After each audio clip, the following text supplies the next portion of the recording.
The world is not an either or world. The either is a both and world. And so the big idea here is that we need to understand the tension between things rather than saying we have to pick this or pick this, but how do we blend those things, manage the tension between those things to help us get better results? You actually have to change that norm, don't you, in terms of the way that you approach it? I believe that I was put on this planet to help make the world a better place by helping leaders be more effective.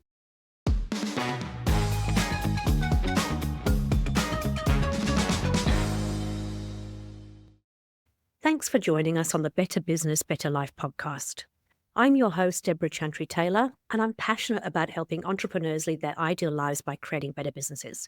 Because as I like to say, life is too bloody short.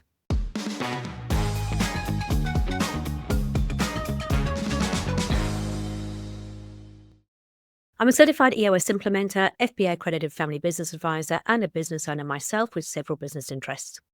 I work with established business owners and their leadership teams to help them live their ideal entrepreneurial life using EOS, the Entrepreneurial Operating System. I use this podcast to bring guests on to share practical tips and tools about how to use EOS in your business and your life to get more of what you want. Today's guest is a proud farm boy and owner of the family farm business. He's an accomplished author, with his latest book being about flexible leadership. He's a trainer, a keynote speaker, an experienced leader, and remote hybrid work specialist. And he is also an established podcast host himself. Today, he's going to share with you how to navigate uncertainty and lead with confidence, and in particular, things like proximity bias, transaction versus interaction, how to be careful with your ego, keep in check your impatience, and really have that big picture, flexible perspective. Kevin Eikenberry is the Chief Potential Officer of the Kevin Eikenberry Group. Welcome to the show, Kevin. Kevin, lovely to have you on the show. Thank you so much for joining us. Debra, thanks for having me. Even though it's different days for us. It's Saturday for you. It's only Friday for me. I'm super glad to be here. Thank you for having me. Oh, look, absolute pleasure. Hey, look, we've had a little bit of a chat before you came on the podcast, obviously, but the listeners don't know anything about you. So why don't we start with, tell me about Kevin. Tell me about your journey to where you are today and what you're most proud of on that journey as well. Would be nice. So my name is Kevin Eikenberry. I'm a proud farm boy. I grew up on a farm in Michigan, which is actually, I think, part of the story. So if you take the arc of my story, I grew up on a farm, was involved in our family farm and farm business from a very early age. And so that was the first taste I had of business and of leadership. I went to university. I went to work in a major corporation. I was there about 8 years. I took the job not wanting a job. Honestly, in my first interview, told the guy who wanted to hire me or was interviewing me that I wasn't looking for a job. I'd written a business plan. He said, after the interview, I'd like you to go interview with my boss. Will you do me a favor? I said, sure. He said, don't open with, I'm not looking for a job. So I promised I wouldn't do that. And I ended up going to work there, and I worked in sales and marketing at Chevron for several years, found my way into training and development there. And that's what I ended up leaving to start a company about. And of course, at first it was just, as many times it was just Kevin, but now there's a good number of us spread out across the United States doing the work of helping leaders grow and helping to make the world a better place by helping leaders be more effective. I love it. That's a great story. And so family business, I do a lot of work with family businesses. I know that's one of the reasons. I mean, that is certainly part of my origin story, but I thought it was especially useful here. Yeah. So you didn't want to work in a family business then? Well, that was the plan. I mean, at one point that was the thought. I own the farm that I grew up on. Some things changed, and it just wasn't the way things worked out. And that's all good. Fair enough.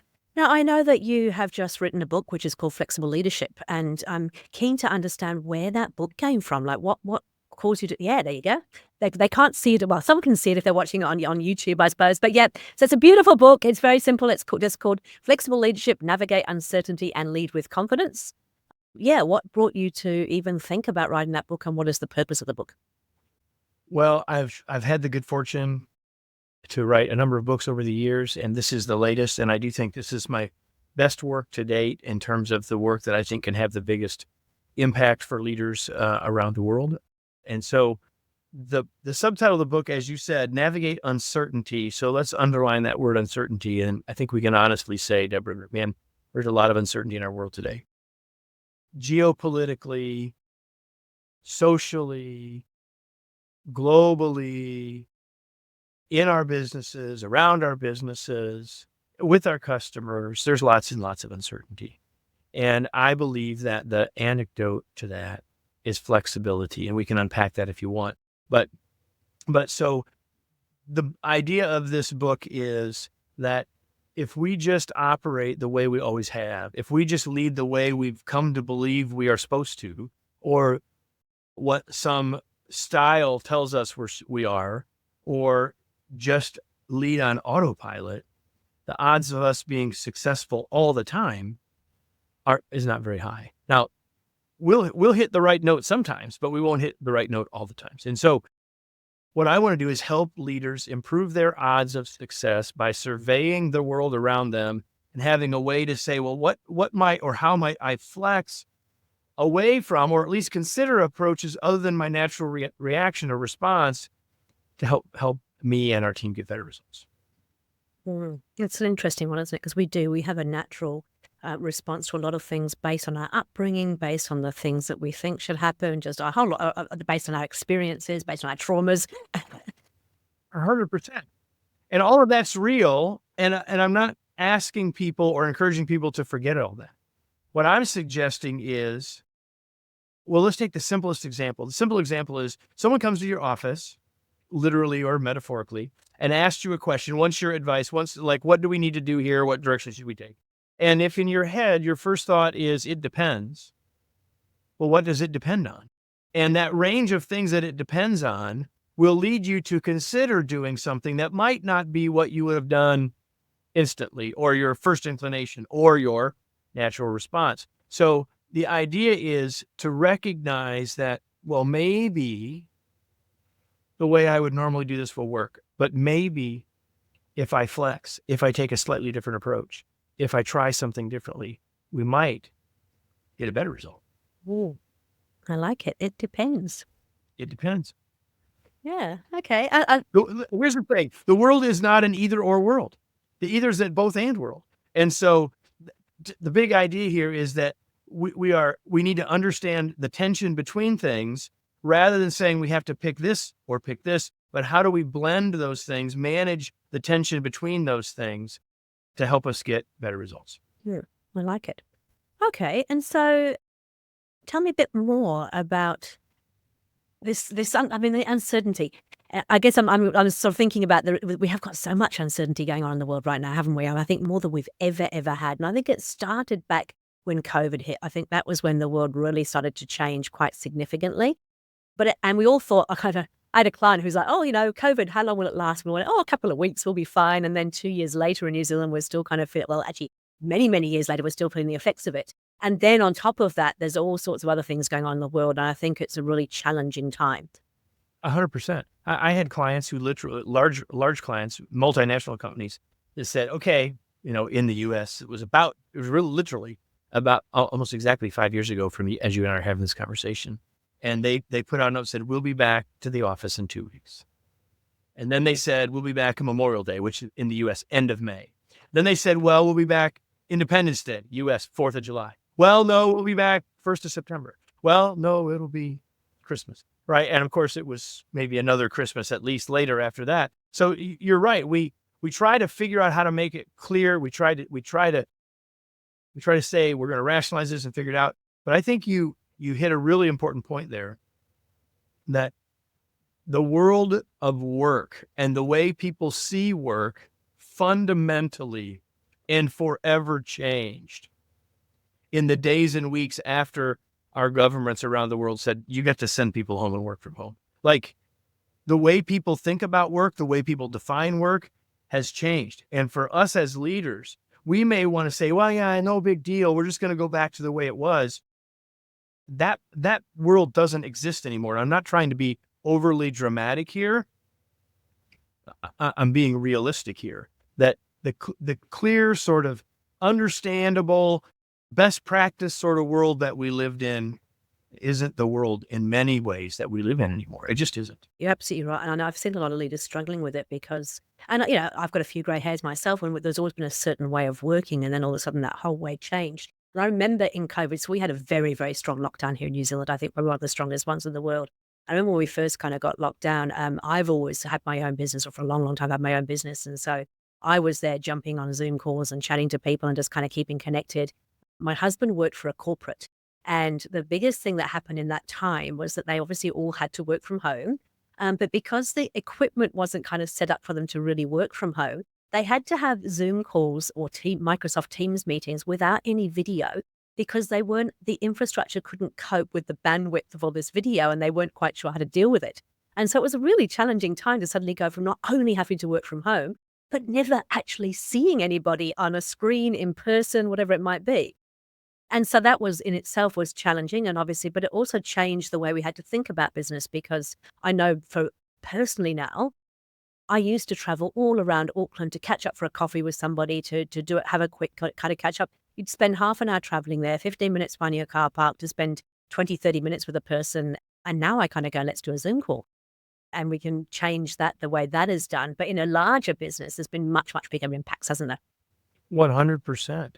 And as leaders, and I think, many of those of you who are listening to us have built your business, and maybe it's your family business. And so your identity is wrapped up in it.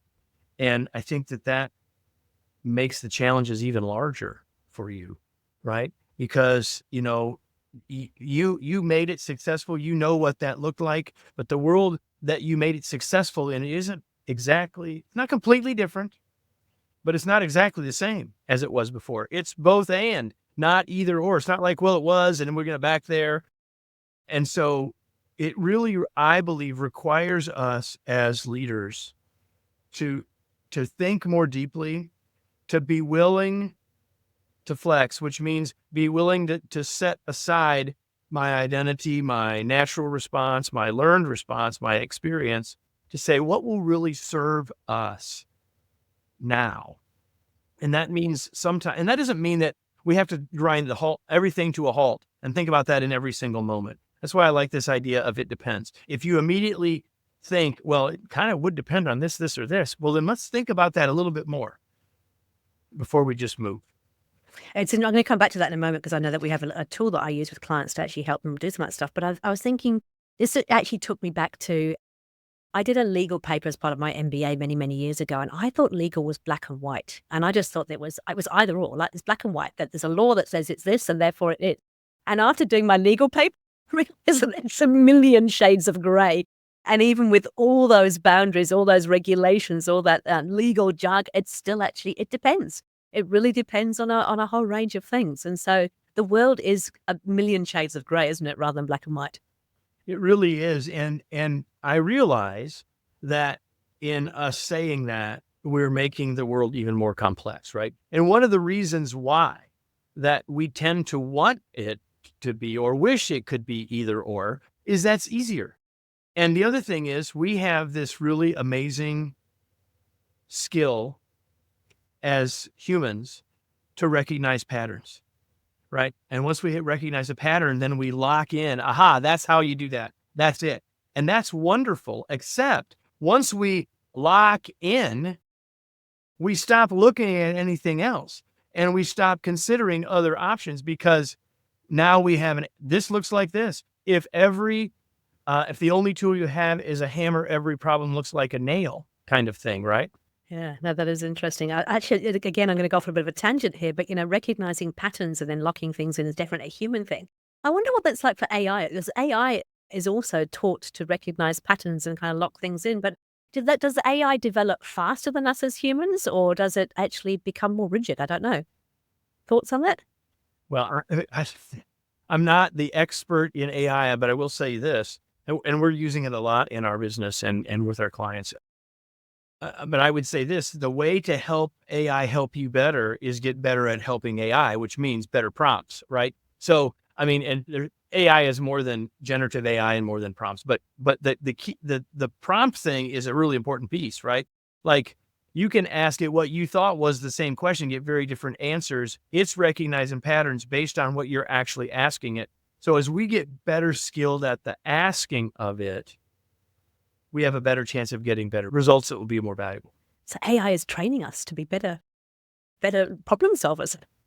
I would hope, although I think a lot of people are assuming that it's taking us to the lowest common denominator, but I actually believe that if you believe in the 80-20 rule, which is fractal, which means if you take the 20%, there's another 80-20 there. And if you take that 5%, there's another 80-20 there. That while there may be lots of folks who will use AI and it will become like the lowest common denominator, that there's a big opportunity for us to set ourselves apart, create more time as a result of how we intelligently use AI so that we can then make better choices. I mean, some of you listening, spending a lot of time in your business, if you can figure out how to use AI to extract some time back out, then you can work on your business and on your life, and you can have the thing that maybe you want most, and that's time.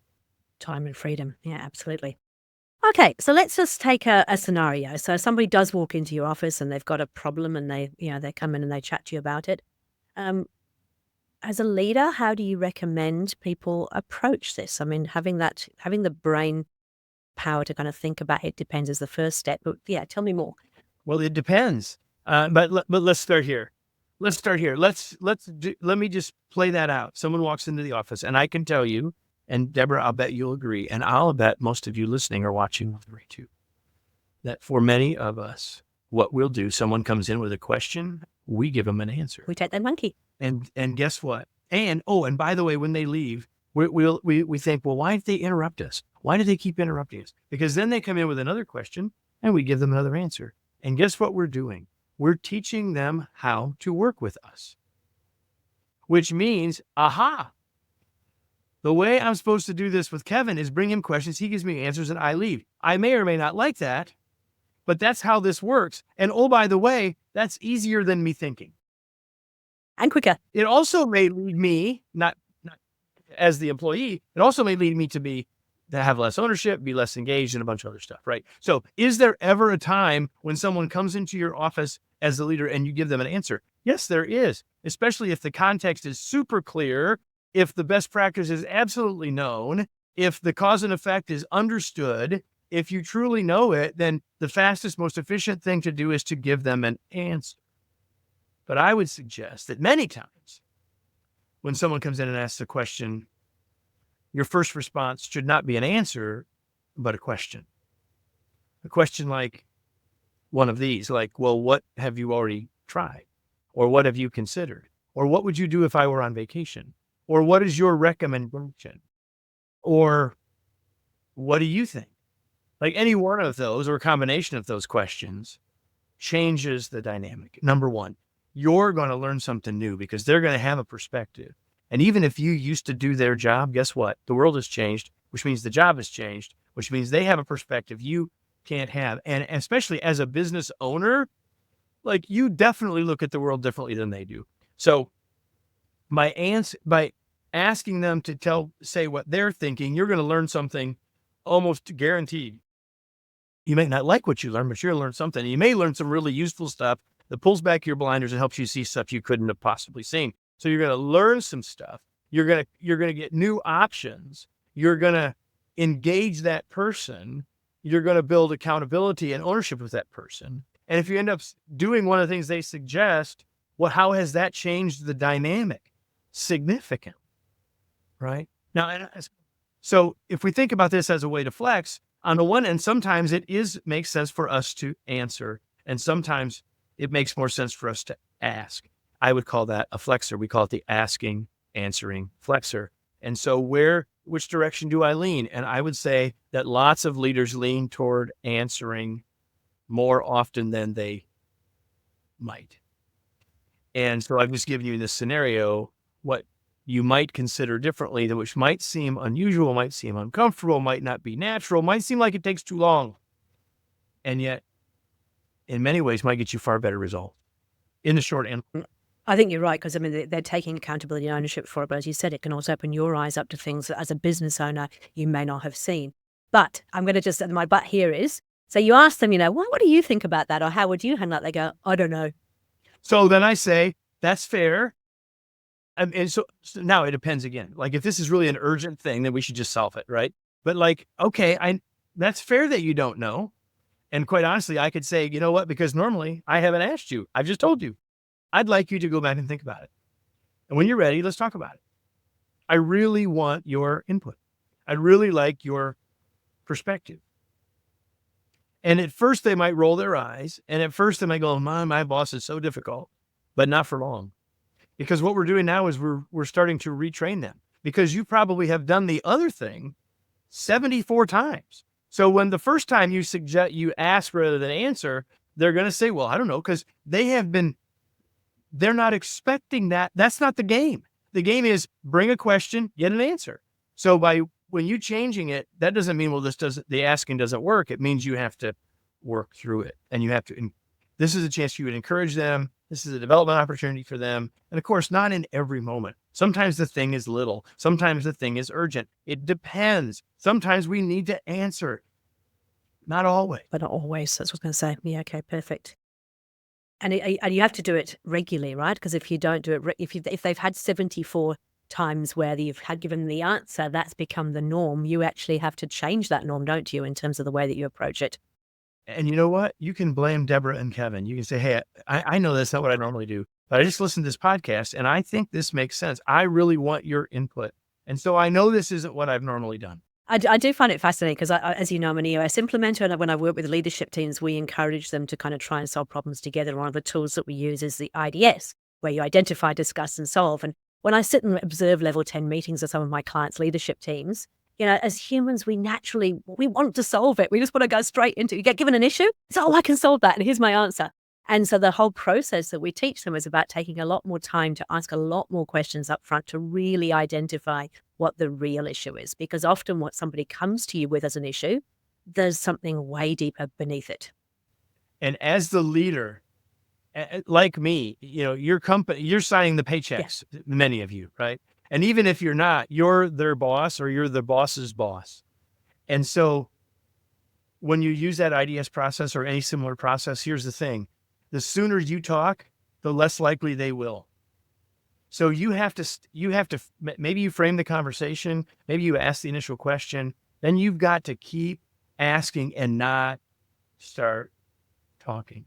And then when they give an idea, you can't say, oh yeah, I agree. No, it's their idea. And in your head, you can say, okay, I matched up with them in terms of like, I didn't miss that. And you can feel better about that in your own head. But you want to let them keep ownership of those things. Very, very true point. And that's the kind of thing that will build the psychological safety for them to continue to share. And you will over time change the way the game is played. You have to talk, you have to ask more and assert less. You have to talk less and talk later. The sooner you start talking as the boss, the less likely others are going to. I certainly noticed. Even if there's high levels of trust, like it just is. It's the nature of group dynamics. But we just have to be really careful with that.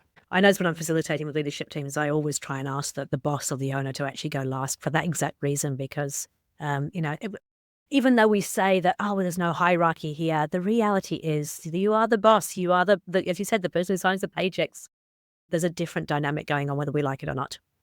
And listen, that power dynamic is not all bad, right? Some people want to frame that. I'm not saying, you're certainly not saying that, Debra, but some people in the world would say, well, we need to smush that down and that's got to go away. No, it doesn't need to go away, but we can be way more intelligent about how we manage it.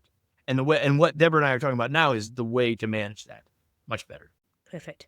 Hey, I notice, we're talking about this whole uncertain world, and one of the biggest things, and we mentioned this right at the beginning, is this whole kind of hybrid workplace environment. And I think it makes it more challenging for leaders than what they're used to. Because in the old days, before COVID, is that the right terminology now? Everybody was in the office and the boss sat in the corner office and we had some hierarchy and we wanted to talk to somebody. We walked into their office and off we went, and we were constantly in contact. We were constantly chatting around the water cooler, whatever it might be. And now all of a sudden, a lot of our team may not necessarily be in the office. Sometimes not at all, because we've got things like remote teams in the Philippines, Bangladesh, whatever it might be. Sometimes it's people choosing to do a hybrid version of working from home for several days and being in the office for several days. It's changed leadership, hasn't it? It has. Here's the thing. In the book that I co-wrote before the pandemic, called The Long Distance Leader, the first rule that we identified in that book was that think leadership first, location second. In other words, not everything about leadership has changed, but the stuff that's changed is really important. And that's where we need to focus here. So Debra, there's a couple things I would comment on there. I just had a conversation with someone about this very topic yesterday. Number one, if you've got some of your team in and some of your team not in, the first thing you have to recognize is there's this thing called proximity bias. The people that are around us are going to get more of our attention, good and bad, right? If we have a project, who are we going to give it to? The person we can see down the hall. Again, good or bad. Maybe that's the right person, maybe it's the wrong person, but we're setting up a dichotomy with our folks who aren't in the office around proximity bias. So that's one thing we have to be aware of that. The second thing that I would suggest we have to do is we have to know the difference between transaction and interaction. And when we were early in COVID or during COVID, a lot of times, here's what happened. Someone would reach out to you as the boss, either on the phone or on Teams or however, and they would say the equivalent of, hey boss, I know you're really busy. I don't mean to interrupt, but I have a question. And then we could have our whole thing about the question thing, but fundamentally we transact the business and then the call is over. We just transacted business. We have to do that. But when we're in the office, at least some of the time, we do more than just transact, we interact. But when we're at distance, unless we intentionally work on it, we won't get the interaction. We'll just get the work and the weather is what I call it, right? Talk about the work and the weather, nothing else. And that doesn't get us down the road. And some of that is happening naturally around the water cooler. I'm glad you used that phrase, right? So in our organization, my team is almost entirely remote and was before the pandemic. And so we don't use Teams, Microsoft Teams. We use Slack for our instant messaging. It's the same thing. Many of you may use it as well. We have a channel, and most any of those tools have the equivalent of channels. And we have a channel that's literally called Water Cooler. And we have another channel called General. Now, General is stuff related to the work in some way. Maybe a little bit, that we say that broadly, but it's still work related. Water Cooler, not work related. And so people put gifts in there. People put stuff about birthdays in there. People share pictures from their weekend in there. People put a dad joke in there. Like the stuff that you do in the office, we put in the water cooler too. And now as a leader, that's not enough. It's not, oh no, I've got my interaction thing handled.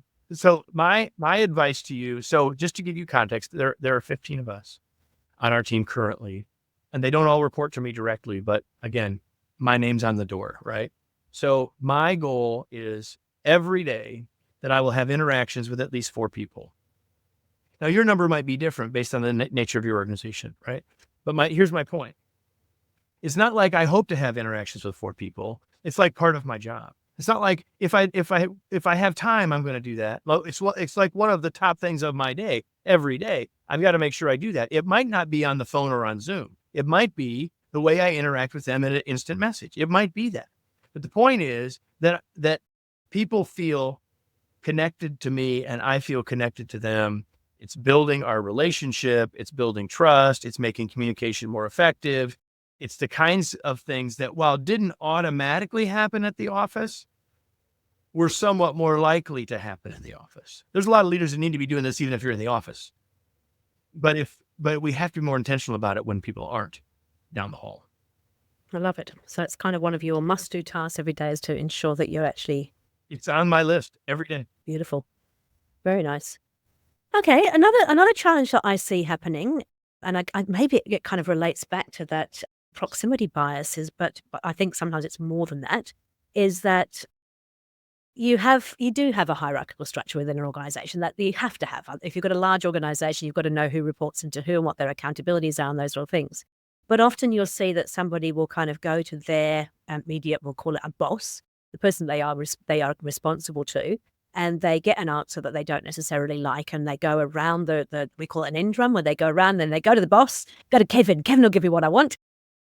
And we Shopping for answers, just like when you're with mom versus dad. That's exactly how I describe it. So we call them end runs, where it's like you don't get the answer you want, so you go around the back and you do an end run to the big boss. And often as owners, the visionaries that I work with, they're people pleasers, and so they often, say yes to things that maybe that they're not shouldn't be saying yes to.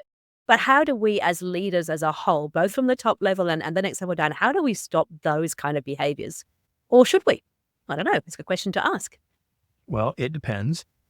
The first thing I would say is if someone came around, I mean, our organization isn't so large that I don't think that has a huge impact, as big an impact here as it would for many of you or for most of our clients. Right.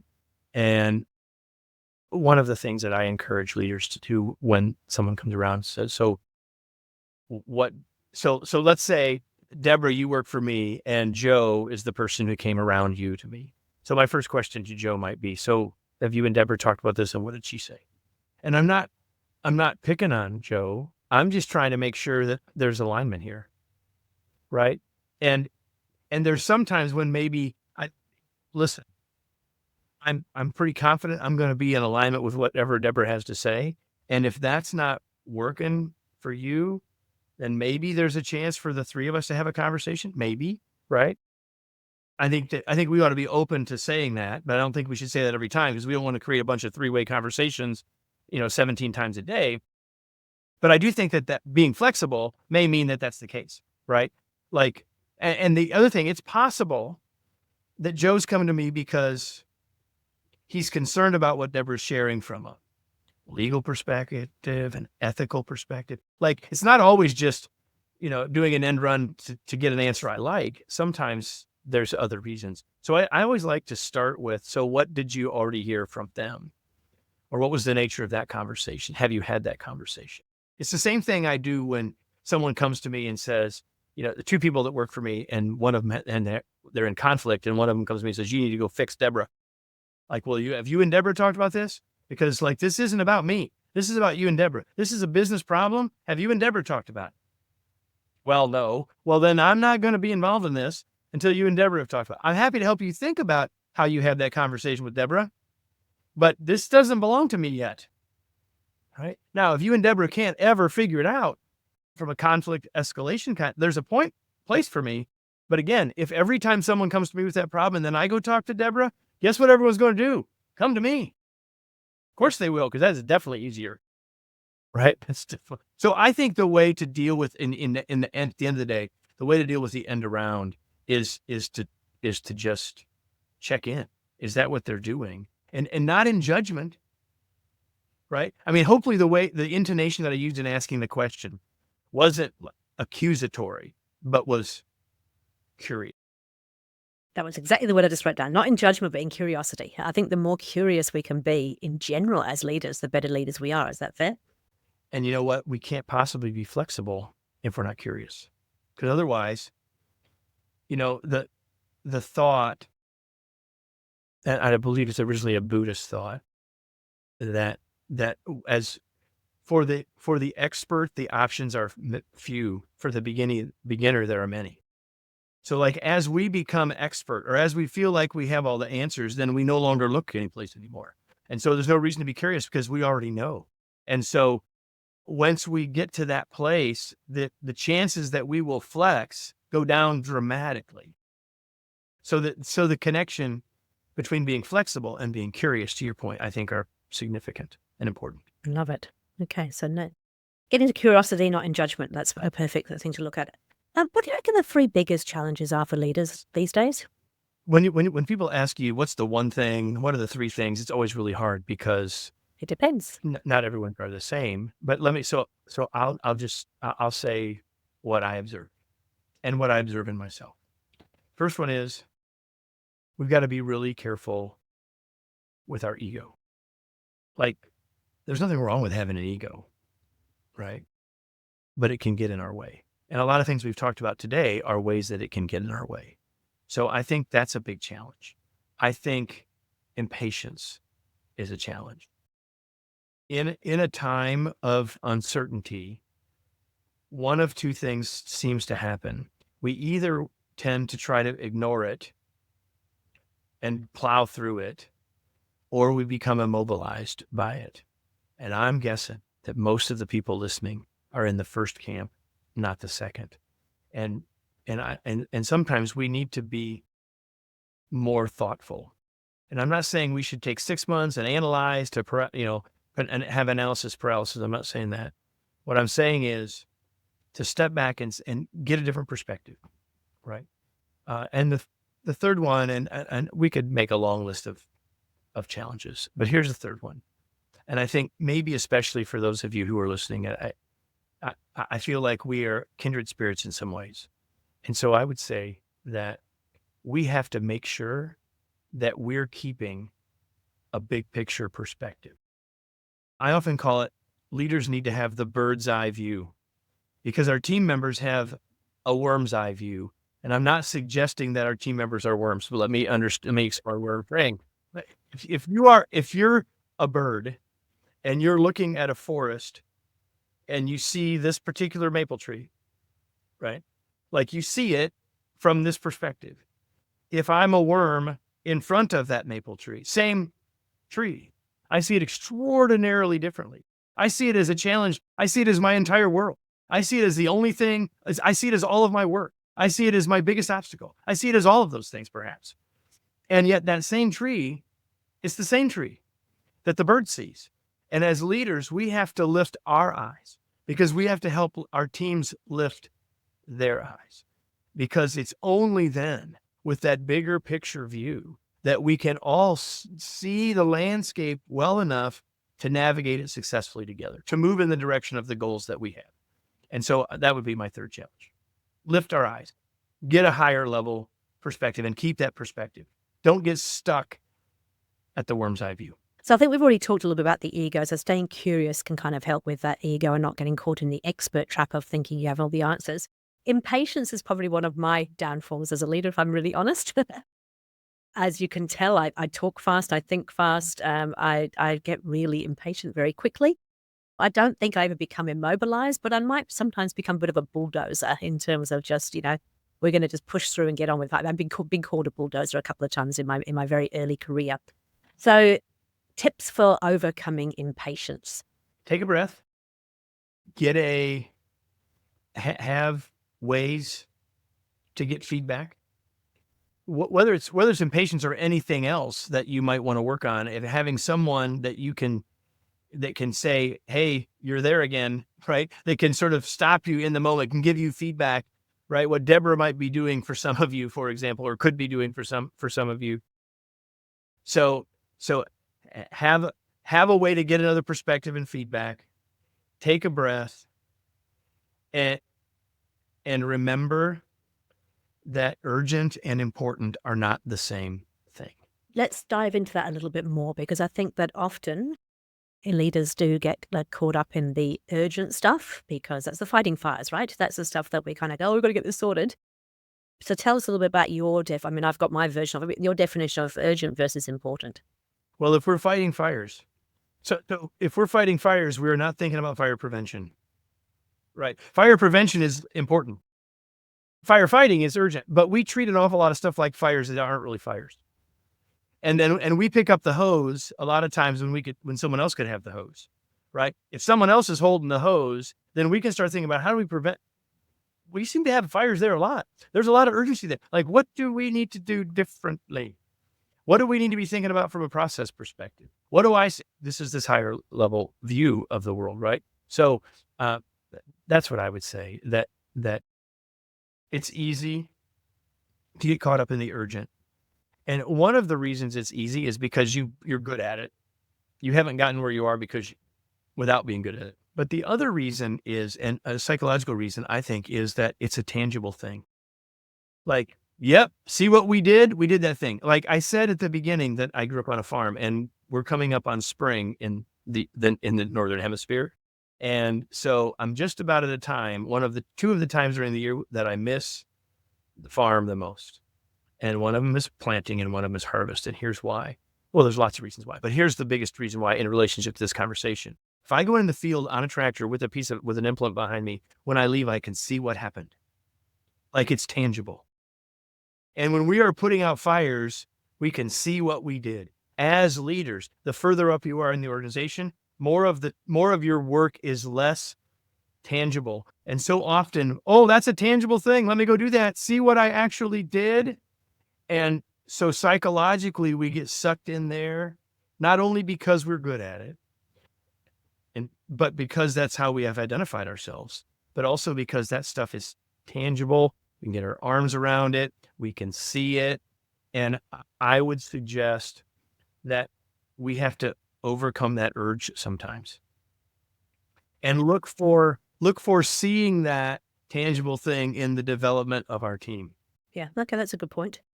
Also, I think the important stuff, it can be seen, but it's longer term, right? So that's Dan Sullivan talks about always measuring backwards. And I think sometimes as visionaries, as leaders, as business owners, we're always pushing forwards, and we don't take the time to reflect back and kind of go, hey, where was I 12 months ago? Where were we 12 months ago? And where are we now? And when we force teams to do that through the EOS process every 90 days, we look back and go, hey, how did we do? And then you can start to see some of the important stuff, the impact it's actually had and what effect it's having on the business. But a lot of businesses don't do that. And you can't look back without the bird's eye view. And you can't look back, or you won't look back if you're staying in the urgent, because that will just overwhelm all the other stuff. So that higher level view, that visionary view, the bird's eye view, whatever you want to call it, does two things. And the other thing you said I want to comment on, which I love, you said, pushing forward. And I would say we shouldn't be pushing forward. We should be looking forward. True. Because if we're pushing, then we should be doing that. We should be moving forward together based on us looking forward, not just pushing. Pushing is not necessarily our best metaphor. I think that's very well picked up. Yeah, it's true. I guess I was thinking more along the lines of people are, they're on the hamster wheel. It's like when we get to here, then we'll be great. When we get to here, and I've seen it with leaders, I've seen it in myself. It's like because we're always looking at what the future looks like and where we want to be, we often just don't take the time to kind of look back and see where we've come from. I used an analogy recently in an article I wrote. I've got a session room here in Auckland. I've got a session room over in Melbourne. And I'm very fortunate the session room over in Melbourne's got a beautiful outdoor area, as does the Auckland one, but it's got a lot more planting there. And when I first moved into that session room, there was all these weeds. So I spent a couple of days pulling out weeds everywhere. And then, of course, I went back 2 or 3 weeks later and they'd had rain, they'd had sun, and the weeds had grown again. So I pulled them all out again. And then I went, this is business as usual. This is the fighting fires. If I just keep pulling out these weeds, I'll be doing it forever. What I need to do is actually make this garden more palatable for somewhere I only visit once every 2 or 3 weeks. I need to put some irrigation system in. I need to put some anti-weed mat stuff in there. I need to put some rocks on top so that actually the thing will water itself, it will grow itself, and no weeds will grow. That's the important stuff, because if you get that right, I know it's a very simple analogy, but if you get that right, I haven't got to do the weeding anymore because it's sorted. 100%. And while we're weeding, we can't be putting in rocks. You can't do those both at once, right? And so you have to say, I need some mat. I need some rocks. And now I've got to invest the time on, and I can't do that on top of the weeds. So I've got to weed, and then I've got to invest the time to do the next thing too. Yep. That's good. Okay, perfect. Gosh, we're definitely kindred spirits. We've got lots of things in common. I think it just in terms of, I suppose I just love to see people really having aha moments and really being able to make a difference. And it is all about leadership. You know, it's about leadership and then holding your people accountable to doing things. But we could talk forever.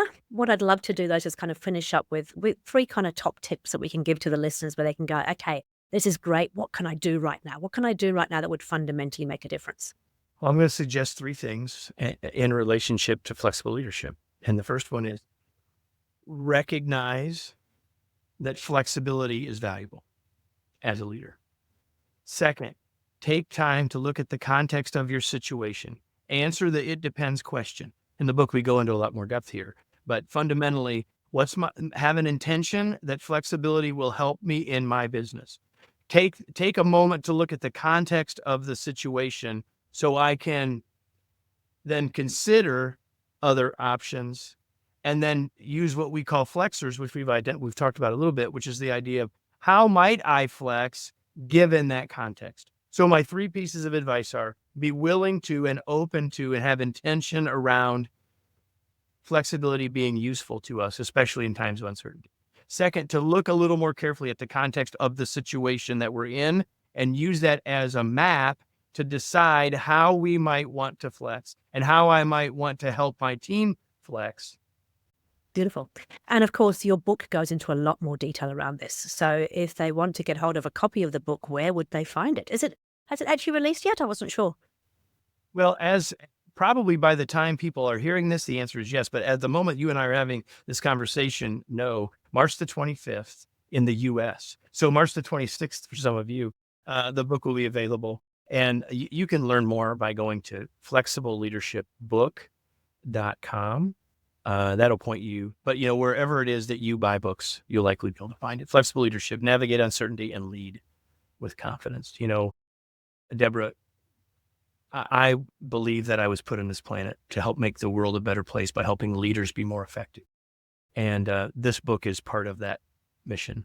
And so if this conversation has been helpful to people, and if this book would be helpful to people, that'd make me really happy. And I think it would help make you happy too. Absolutely. And I can feel your passion, and I love it. And I've really enjoyed our conversation. I've taken screens of notes here, as I always do. And there's some things that I will definitely have a look at as well. I think some of the key things that I've taken from it is, that proximity bias can be a real issue, which is a challenge for a long distance leader. Making sure we actually are open to, it depends. There's not always an immediate answer, and being open to looking beyond it, particularly as we get more experienced and more expert. I think we're bringing more blinkers into it. The transaction versus interaction, I think one of the things that hybrid working does is it makes a business a lot more transactional. And so your intention around having those interactions was perfect for me. And, be careful with your ego, keep your impatience kind of in check, if you like, and always take that bird's eye view, because it can be very easy to get stuck in the worm's eye view, which means that things can look a lot different to how they could potentially be. So they're the things I took from it. But thank you very much for sharing your wisdom. I'm looking forward. I'm going to pre-order my copy of the book right now. I shall look forward to listening to that. And I hope that we can also stay in contact. It would be my pleasure. And thanks so much for having me. And for all of you who are listening, I hope that you got some value here. But more than that, hey, this was interesting. What I really hope you do is take some action. So whether it's one of the things that Debra just said or whatever you had in your head, the only way this is really ultimately useful to you is if you act on something. And I hope that that's what you do. Yeah, thank you. I agree wholeheartedly. Kevin, thank you so much for your time. I really appreciate it. Thanks.